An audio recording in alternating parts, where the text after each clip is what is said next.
Je pense qu'on va reparler un peu plus de programmation avec François Daoust, expert W3C, qui va donc nous présenter un exposé. Le web comme plateforme applicative, comment programme-t-on le web? Très bien. Eh bien, bonjour. Alors, moi, je travaille au W3C, mais quand je ne travaille pas au W3C, je suis développeur. Donc, j'ai fait beaucoup de développement. Donc, cette présentation commence par un coming out. Je suis un développeur. Développement en C, C++, en Java, en PHP. J'ai fait de l'ASP. J'ai fait, bien sûr, du JavaScript qui m'amène à vous parler du JavaScript ici. C'est plus mon métier. Mais là, je voudrais vous parler du web en tant que plateforme applicative.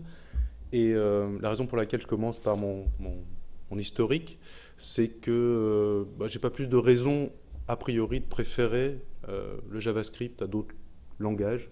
Donc la présentation n'est pas quel est mon langage préféré, mais pourquoi est-ce qu'on utilise, pourquoi est-ce que utiliser le web en tant que plateforme applicative est une étape logique. Je vais commencer par une courte histoire du web applicatif, juste pour qu'on démarre en se disant pourquoi est-ce qu'on a migré d'un web de documents à un web d'application. Donc c'est une des facettes que Fabien évoquait. Au départ, donc c'est un web de documents, et puis il y a eu plusieurs facettes. Il y a une facette donnée, il y a une facette applicative. Moi, je m'intéresse à la facette applicative. Donc d'ailleurs, puisqu'on parle de Fabien, et que je suis un peu flemmard, je me suis dit que j'allais récupérer ces transparents. Et donc le point de départ, c'est effectivement ce web de documents qu'il a décrit, avec trois composants. Donc c'est une architecture client-serveur. Le client voit une requête HTTP à un serveur qui lui répond avec la ressource décrite en HTML quand c'est un document. Le navigateur l'affiche, et puis l'utilisateur peut naviguer d'une ressource à une autre en suivant les liens, donc les liens hypertextes, donc en suivant des URL. Alors ce qui est intéressant, c'est que finalement au départ, c'est une approche plutôt en lecture seule, alors que dans la conception originelle de Tim Berners-Lee, finalement il avait prévu que les navigateurs seraient aussi des outils d'édition, c'est-à-dire que ces documents, ce serait en lecture-écriture. Et au final, le web s'est pas développé comme ça. Le web s'est développé en lecture seule d'abord. Et la migration vers une plateforme applicative, finalement, c'est pour réinsérer cet aspect lecture-écriture qui n'existe pas par défaut, qui n'existait pas par défaut. Donc typiquement, suivre des liens, c'est assez limité. On peut juste basculer d'un URI à un autre. Donc pour pouvoir interagir avec l'utilisateur, on a rapidement rajouté... C'est une fausse histoire au fait, hein, j'ai pas de date, c'est une histoire au coin du feu. Donc pour pouvoir interagir avec l'utilisateur, on a rajouté rapidement des formulaires dans le HTML, quelque chose qui permet de demander à l'utilisateur, là donne-moi ton nom ou quel âge as-tu. Et puis voilà, c'était en HTML pur et ça restait dans la même architecture, c'est-à-dire que l'utilisateur rentrait les données et puis les données étaient envoyées au serveur. Alors ça a donné lieu à finalement côté serveur, un certain nombre de développements de langages de traitement, alors déjà de génération dynamique des pages et puis de traitement des données côté serveur, donc tout ce qui est CGI, donc les pages ASP, les pages PHP. Pourquoi ces langages et pas d'autres? C'est parce qu'ils étaient là. Ils sont pas pareils, pas meilleurs qu'un autre, pas moins bons que d'autres. Enfin, certains sont moins bons que d'autres, mais peu importe. Ils étaient là.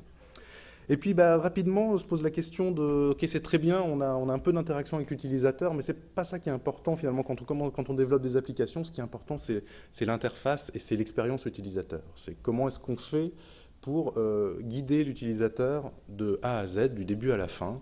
Et en particulier, par exemple, là, si j'ai envie de lui demander non pas du texte, mais une date, et que je veux faciliter sa saisie, est-ce que je pourrais pas avoir un petit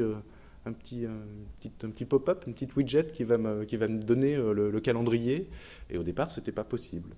Et puis pareil, la valider, c'est très bien, mais quand on a un formulaire un peu compliqué, la validation côté serveur, ça oblige à envoyer les données au serveur qui va répondre au bout d'une seconde en disant désolé, là tu n'as pas rentré le champ requis, ou là c'était un champ entre 1 et 10 et tu as rentré 11. Donc ça ne va pas. Donc le but finalement, ça serait c'est comment fait-on pour améliorer l'expérience utilisateur. Pour y arriver, il a fallu créer de nouveaux standards. Et ces nouveaux standards, ça a permis d'exposer la structure arborescente du HTML à du code qui s'exécutait en local. Donc ce code, JavaScript est arrivé. Là encore, pourquoi JavaScript et pourquoi pas un autre langage? C'est comme ça, il était là et il est là pour rester. A priori, on voit difficilement ce qui pourrait motiver le remplacement du langage qui est ubiquitaire maintenant, qui est JavaScript. Alors ça peut être dommage, hein, parce que par exemple JavaScript, le nom lui-même est problématique puisque ça n'a rien à voir avec Java, mais c'est ainsi. Je ne vois pas mes notes. Voilà, je les vois. Donc, ça c'était donc les techniques DHTML, D pour dynamique. C'était une série de techniques, hein, c'est pas une spécification, c'est pas un standard. C'était comment est-ce qu'on manipule l'arbre pour rajouter des choses. Et donc ça a permis de faire des choses comme afficher le petit calendrier en widget, en pop-up, au-dessus d'un champ de saisie de date. Et puis on a exposé aussi des tas d'événements. Qu'est-ce qui se passe quand l'utilisateur... voilà, ça a permis de faire la validation côté client. Alors le DHTML, avec DHTML, on peut faire plein de choses, mais ça reste la même architecture. C'est-à-dire qu'on fait plein de choses côté client, mais on n'arrive pas à parler avec le serveur en tâche de fond. Il manque un élément, il manque quelque chose. On continue, c'est l'utilisateur qui clique valider, et puis la requête part vers le serveur. Pour pouvoir faire des requêtes en tâche de fond, Microsoft, qui à l'époque avait la position dominante avec Internet Explorer, a introduit quelque chose, un composant ActiveX qui s'appelle XML HTTP Request, un autre exemple de mauvais nom, puisque ça n'a pas grand-chose à voir avec XML, en tout cas ça n'a plus grand-chose à voir avec XML. Et c'est donc un petit composant qui permettait d'envoyer des requêtes au serveur en tâche de fond. Et à partir du moment, donc ça a donné lieu à une autre série de techniques qui s'appelle AJAX, Asynchronous JavaScript, XML. Là encore, le X de XML, c'est pas lié à XML du tout, mais c'était la mode à l'époque. Donc, avec Ajax, finalement, on avait toutes les bases du web applicatif. Il manquait plus rien, ou plutôt tout ce qui manquait, c'était d'arriver à une plateforme un peu stable, avec beaucoup plus de fonctionnalités, qui soit un peu plus complète. Donc ça, c'est HTML5. HTML5, j'ai oublié de regarder, mais le nom initial de la spec s'appelait d'ailleurs pas HTML5, mais ça s'appelait Standard pour les applications web. Donc c'était vraiment, je ne sais plus exactement le nom exact, mais c'était vraiment destiné à programmer des applications web. Donc HTML5, c'est donc un standard maintenant, ça a été publié il y a très récemment comme la spécification HTML5 comme un vrai standard. En pratique, c'est un nom porte-manteau. C'était pour vendre le concept à tout le monde. Mais il y a beaucoup de spécifications qui tournent autour de HTML5. Certaines sont faites, certaines sont déjà établies. Donc je pense à toutes les spécifications CSS qui seraient déjà implémentées dans tous les navigateurs, par exemple. Puis il y a d'autres qui sont en cours. Donc là, j'en liste quelques-unes. Il y a une pléthore de spécifications en cours, de choses diverses, de choses dont vous avez entendu parler, des choses peut-être pas, des choses qui vous intéressent directement ou qui pourraient vous intéresser, d'autres peut-être moins. Ça va dans un peu toutes les directions. C'est ainsi, c'est le web.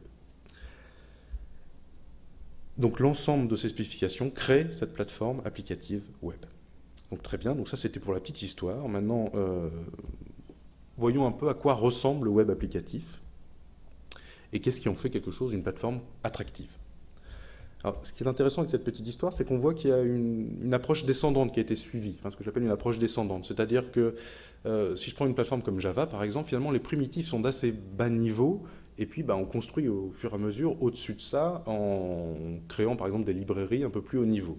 Dans le web, c'est l'inverse. C'est-à-dire qu'on avait une plateforme qui était très haut niveau, des navigateurs qui implémentaient les choses et on expose des choses qui étaient déjà finalement dans le navigateur. Au fur et à mesure, on en expose de plus en plus en partant par le haut, c'est-à-dire on expose des interfaces haut niveau. Alors un exemple, une autre dimension qui explique cette approche, c'est tous les aspects sécurité. C'est-à-dire que par défaut, il faut que le clic sur un lien reste une activité, continue à être une activité bénigne. C'est-à-dire qu'il faut que n'importe qui puisse suivre des liens sur Internet sans tomber, donc Monsieur Michu de Serge, sans tomber sur sans détruire son ordinateur, sans faire des choses qu'il ne voudrait pas faire. Donc cette sécurité, ce besoin de sécurité fait qu'on peut difficilement exposer des primitives de bas niveau sur le web. En tout cas, on ne peut pas les exposer sans y réfléchir à deux fois. L'autre exemple qui est donc aussi, je pense, qui a été évoqué par Serge, c'est tout ce qui est suivi, traçage de l'utilisateur.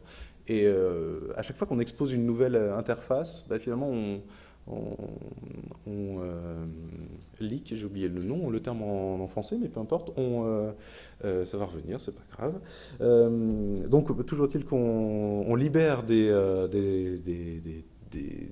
l'information sur l'utilisateur lui-même. Et le web s'est construit autour de la possibilité de rester anonyme sur le web. Et ça, c'est un pilier du web qui doit rester. Et pour pouvoir rester, il ne faut pas que les serveurs, etc., puissent vous tracer et vous identifier de manière unique sans que vous l'autorisiez. Donc cette approche descendante est très importante et explique pas mal de contraintes sur le web. La plateforme web, elle est ubiquitaire. Par ça, je veux dire qu'elle est présente sur toute la surface du globe, et ça c'est quelque chose déjà d'incroyable en soi, mais surtout elle est présente sur tous les terminaux, et elle est vraiment présente sur absolument tous les terminaux maintenant. Donc bien sûr, c'est les ordinateurs normaux, je veux dire les laptops et les machines diverses et variées, les mobiles, les tablettes, les lecteurs de livres interactifs et électroniques, je veux dire. On revient à la mode de la montre connectée, les télés aussi, et puis toutes sortes de bidules. Alors le truc à droite, c'est censé représenter bidule, le bidule pour la série Canal+, pour ceux qui s'en rappellent, qui est un petit peu loufoque. Et donc c'est toute une sorte de bidule qui arrive, c'est l'Internet des objets. Et effectivement, c'est des bidules hybrides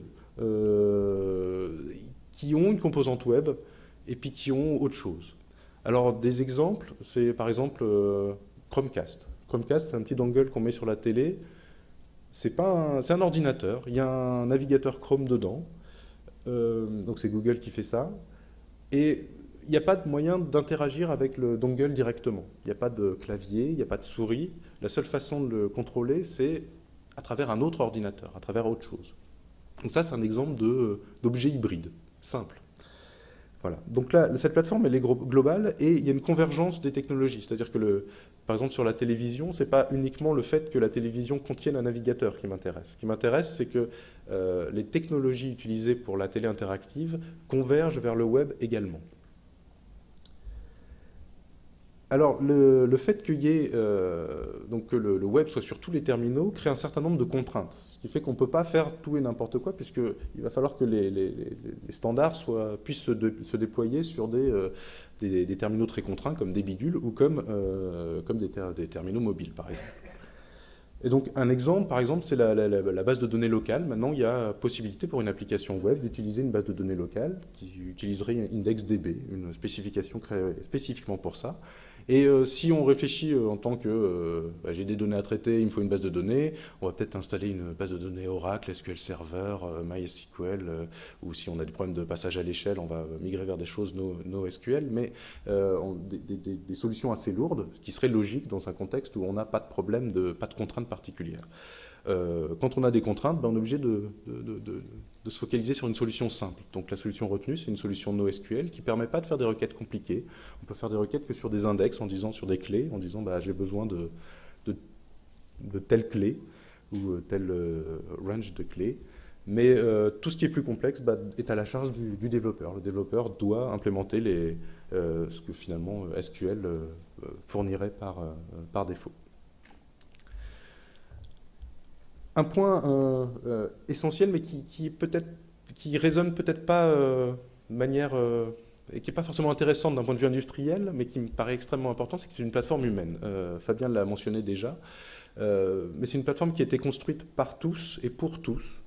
Ça, c'est quelque chose, c'est un grand chaudron dans lequel on a balancé différentes cultures, différents langages, l'accessibilité, on a balancé l'internationalisation, on a balancé des besoins hétérogènes, des industriels, des académiques, des gouvernements, des individus. Et puis on a dit, en plus, pour bien simplifier, on a dit bah, maintenant on avance que quand il y a consensus. Et avancer quand il y a consensus, c'est pas facile quand il y a des besoins hétérogènes. Et donc ça crée une plateforme qui est dont on doit être très fier, qui est une plateforme vraiment humaine. Je n'ai pas d'autres exemples de création humaine à cette échelle. J'ai des exemples de création sur le web. Par exemple, Wikipédia est un bon exemple de création par tous et pour tous. Mais je n'ai pas d'exemple qui prédate le web. Peut-être qu'il y en a. Donc c'est une plateforme à dimension humaine et donc extrêmement complexe, parce que l'humain est complexe. L'humain est imparfait aussi, donc c'est une plateforme imparfaite. Là, c'est ainsi. Un exemple humoristique récurrent, par exemple, c'est la difficulté qu'il y a eu pendant des années à centrer ou à aligner des choses en CSS. L'exemple récent, c'est la comparaison avec la sonde Philae qui s'est posée sur une comète à des centaines de millions de kilomètres d'ici, alors qu'on n'arrive toujours pas à centrer. En fait, la blague n'est plus d'actualité puisque ça a vraiment été résolu avec une spécification qui s'appelle par exemple CSS Flexbox, qui est implémentée dans tous les navigateurs maintenant. Et donc on arrête avec cette blague. Mais c'est un exemple d'humanité. Ce qui nous intéresse plus particulièrement, c'est que c'est une plateforme complète, ou presque. En tout cas, elle en passe de le devenir. Et donc, si je vire web dans web application dans ce petit diagramme, bah, finalement, j'ai la description d'une plateforme applicative classique. Je n'ai pas besoin de mettre web là-dedans, je mets juste web parce qu'on parle de la plateforme web. Donc, une application classique, elle a besoin d'une interface, graphique ou pas. Enfin, elle a besoin d'une interface avec du texte, des graphiques, des multimédias. Elle a besoin de pouvoir interagir avec l'utilisateur, de pouvoir accéder à différents senseurs, au matériel hardware. Elle a besoin de pouvoir communiquer avec d'autres applications, que ce soit d'autres applications sur le terminal ou des applications sur d'autres terminaux. Elle a besoin de pouvoir stocker des données, de gérer donc les PIMS, et puis de parler avec le web au point de vue large. Donc derrière chacun de ces composants, il y a des spécifications du W3C. Et je peux prendre deux exemples. Par exemple, le domaine des communications. Donc si on veut parler entre, finalement, la composante de base, ça va être web messaging, qui permet de discuter entre deux tables de votre navigateur. C'est un premier point. Après, il y a WebRTC, qui est donc la communication temps réel, donc que ce soit en point à point, entre donc audio, vidéo, mais aussi données. Ça va être donc c'est en cours de normalisation et c'est quelque chose, une technologie qui est extrêmement disruptive, on va dire, extrêmement innovatrice sur la plateforme du web. Et puis il y a Network Service Discovery qui est un autre exemple de problème humain et sécurité, c'est-à-dire que ça exposait trop d'informations. C'était pour faire de la découverte sur votre réseau local, donc savoir qu'il y a un autre terminal connecté sur le réseau local. Mais initialement, la spécification exposait un peu trop d'informations. Donc il y a un problème de sécurité qui revient en disant non, on ne peut pas exposer autant d'informations sur l'utilisateur, sur le réseau local de l'utilisateur. L'aspect qui a été à peu près corrigé, mais il reste dans l'empreinte imaginaire le fait que au niveau sécurité, c'est pas extraordinaire. Donc pour l'instant, elle n'est pas implémentée. Mais peut-être elle le sera. Et puis l'exemple qui m'intéresse particulièrement parce que je travaille là-dedans en ce moment, c'est Presentation API, qui est une nouvelle spécification qui n'existe pas encore, donc qui est en train d'être faite, et qui permet à deux terminaux de discuter entre eux. Donc plus précisément, ça va permettre à mon téléphone de dire tiens, je voudrais lancer telle application web sur un second écran. Second écran, c'est plutôt second écran ou second terminal. Donc quelque chose que j'arrive à découvrir. Et donc je veux lancer et puis contrôler après l'application qui tourne sur ce second écran. Donc l'exemple concret, c'est Miracast, c'est Chromecast que je mentionnais avant. Et voilà un exemple de la façon dont ça pourrait être fait en JavaScript. L'aspect va encore évoluer, donc ça pourrait changer. Mais donc il s'agit juste de pouvoir lancer une application HTML ailleurs. Et c'est possible uniquement parce que les deux terminaux on implémente la même pile de technologies. Et ça, c'est aussi une victoire du web, quelque chose qu'il est difficile de faire de manière interopérable avec d'autres plateformes, parce que si je veux que mon Apple parle avec mon Android, j'ai pas du tout la même façon de définir les applications. J'ai Objective-C dans un cas, j'ai du Java dans l'autre. C'est pas la même façon d'écrire l'application. Donc c'est moins interopérable.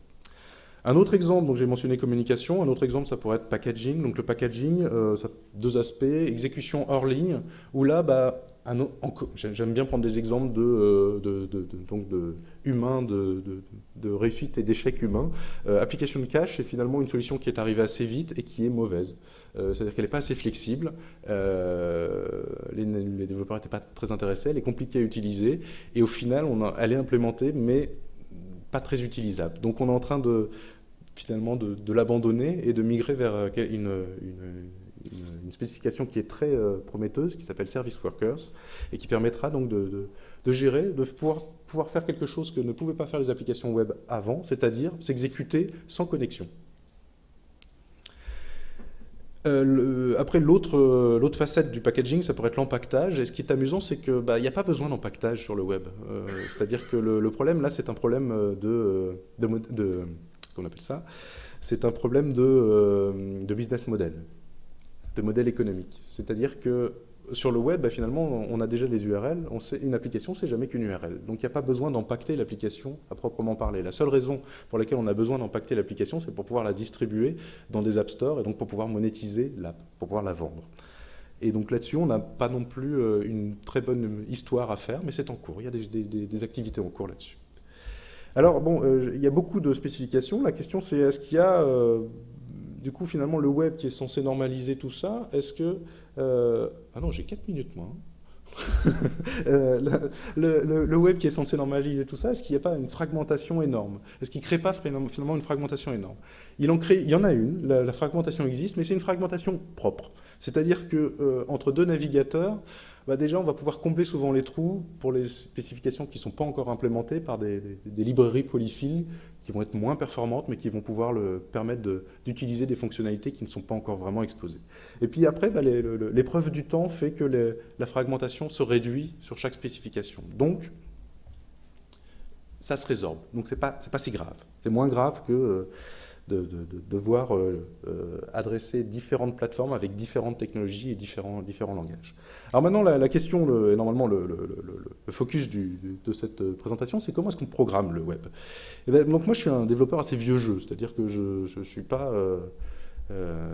D'ailleurs, je suis plus jeune, c'est fini. Et de toute façon, je suis assez sur des vieilles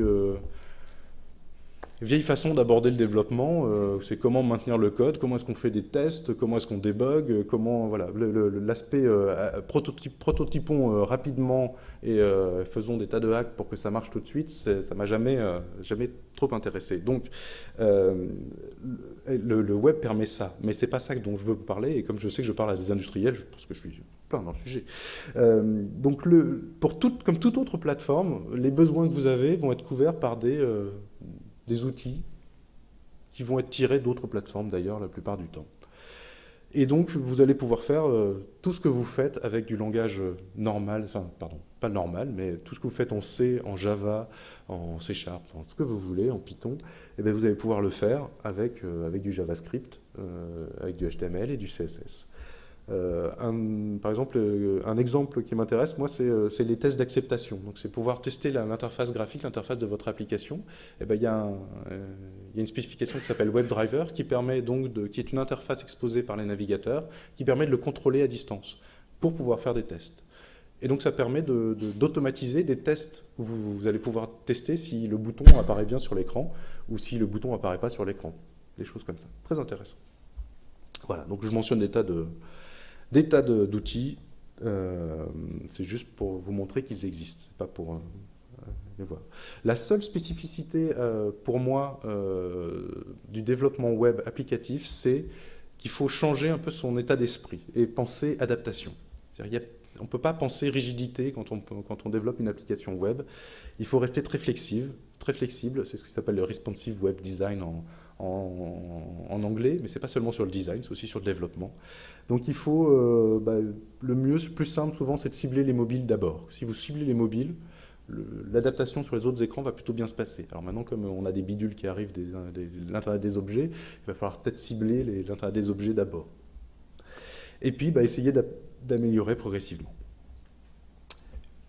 Une dimension qui est intéressante et qui est encore sous-exploitée, je pense, pour l'instant, c'est JavaScript, comme tous les autres langages, à l'origine, finalement, il n'était pas fait uniquement pour s'exécuter côté client. Il était fait aussi pour s'exécuter côté serveur. Et puis c'est pareil, c'est comme le web en lecture-écriture, c'est un peu tombé en désuétude. Et c'est revenu au goût du jour il y a quelques années, parce qu'on s'est aperçu finalement, on arrivait à faire des choses très performantes côté serveur en JavaScript. Donc avec Node.js en particulier, qui est un exemple. Et alors l'avantage de cette approche, c'est que ça permet finalement d'avoir une base de code commune entre le client et le serveur, ce qui n'est pas le cas quand on utilise des langages différents. Et ça, cet avantage peut être utilisé pour modulariser votre application différemment suivant les terminaux. Par exemple, si vous avez des traitements lourds de données, sur un ordinateur classique, ça passe peut-être côté client, sans problème. En revanche, sur un téléphone, par exemple, un appareil beaucoup plus contraint, vous allez peut-être vouloir faire ce traitement des données déporté sur le serveur. Et là encore, ça rejoint la problématique de l'Internet des objets, où ce sont des objets extrêmement contraints, donc très limités souvent en termes de puissance. Et ils ont donc besoin de... oui, là je dépasse mon temps. Ils ont donc besoin de pouvoir déporter le calcul ailleurs. Et donc, utiliser le même langage devrait aider à faire ça. C'est encore moins fait. Je voulais terminer sur les performances, parce que souvent, ça a été un problème. C'est comme Java au départ, où on disait, oui, mais c'est très bien, mais nous, on a besoin de faire du C parce que les performances ne sont pas là. JavaScript, c'est pareil. Alors, le graphique, c'est difficile de mettre des abscissés désordonnés, parce que c'est difficile de trouver finalement des études objectives sur qu'est-ce qui est plus rapide, qu'est-ce qui est moins rapide, comment est-ce qu'on fait une batterie de tests qui soit représentative, etc. Ce qui est important de noter, c'est que l'écart se réduit, il va rester un écart entre l'exécution du JavaScript et l'exécution en C, puisque par définition c'est plus haut niveau le JavaScript, et c'est interprété.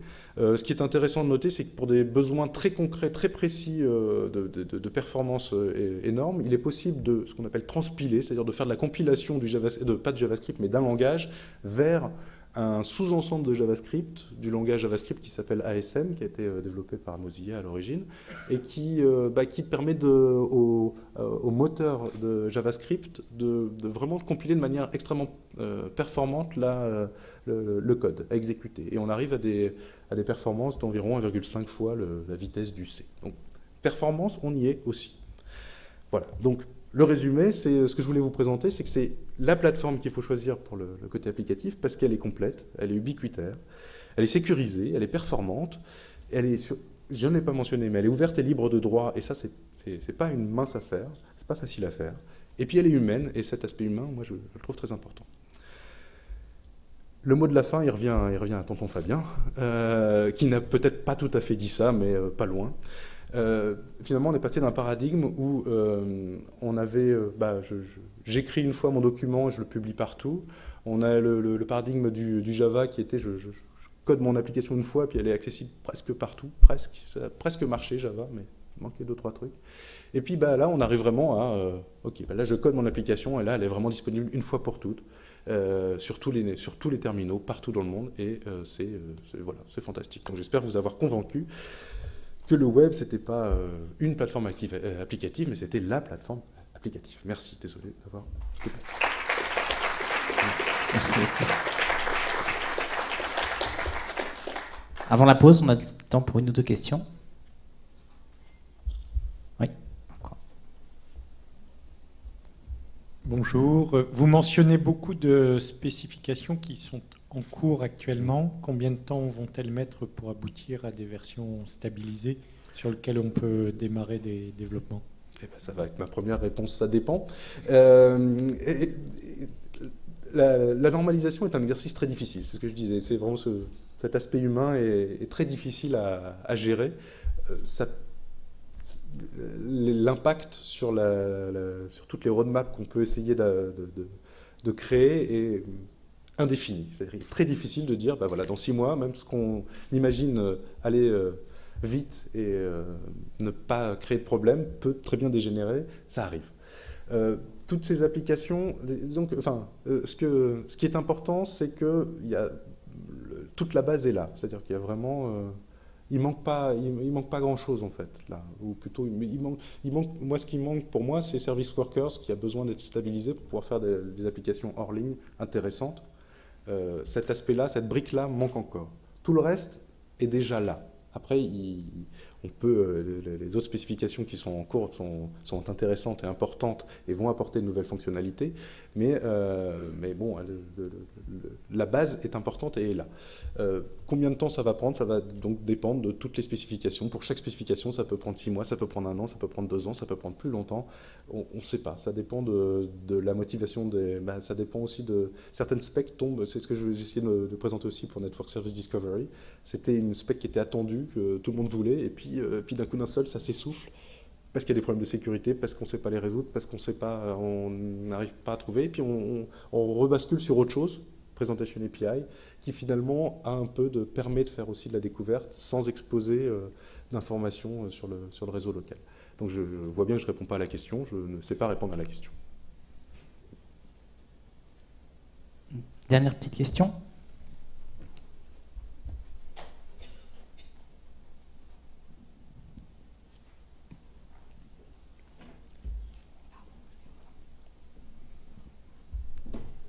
Bonjour, Jean-Michel Deruty, je travaille en fait dans le jeu vidéo et ma question était un peu en fait au niveau de la fragmentation finalement parce que on avait en fait jusqu'à présent au niveau du web une fragmentation par navigateur, donc niveau software.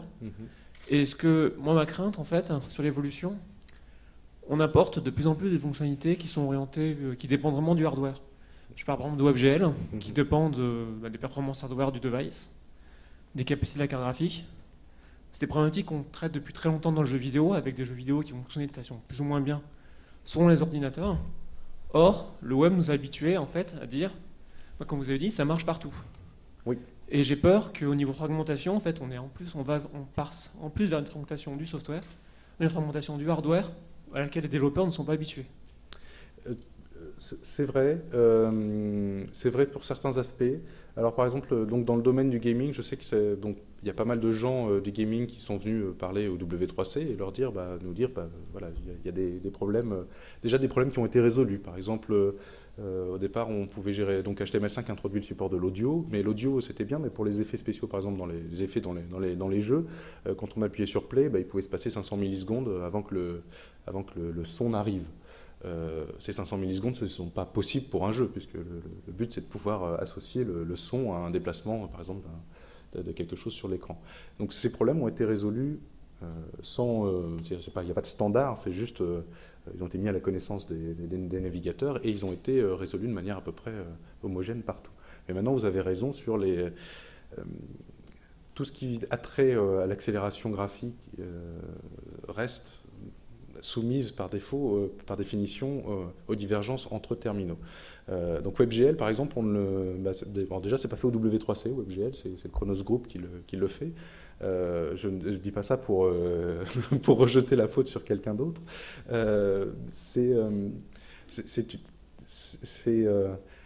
C'est tout à fait génial ce qu'on arrive à faire avec WebGL. Et donc il y a des tas de moteurs de recherche, comme vous savez, probablement qui ont des tas de moteurs de recherche, des tas de moteurs de rendu 3D qui ont été portés sur WebGL avec ASM dont je mentionnais.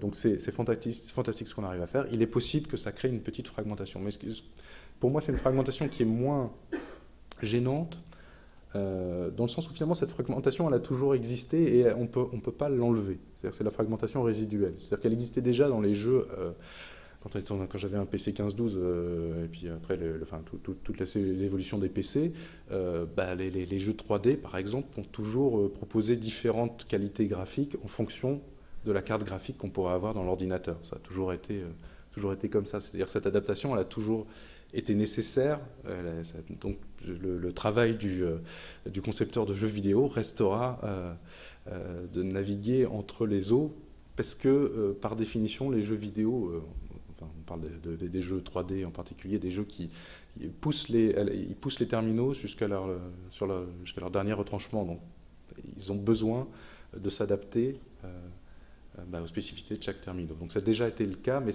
pour moi c'est de la fragmentation résiduelle qu'on ne peut pas enlever par définition. Ok, merci beaucoup. Je propose qu'on continue. Si vous avez des questions, n'hésitez pas. On va faire une petite pause d'une 15-20 minutes maximum. On reprend à 11h35. Et puis donc les orateurs sont à votre disposition si vous souhaitez discuter avec eux.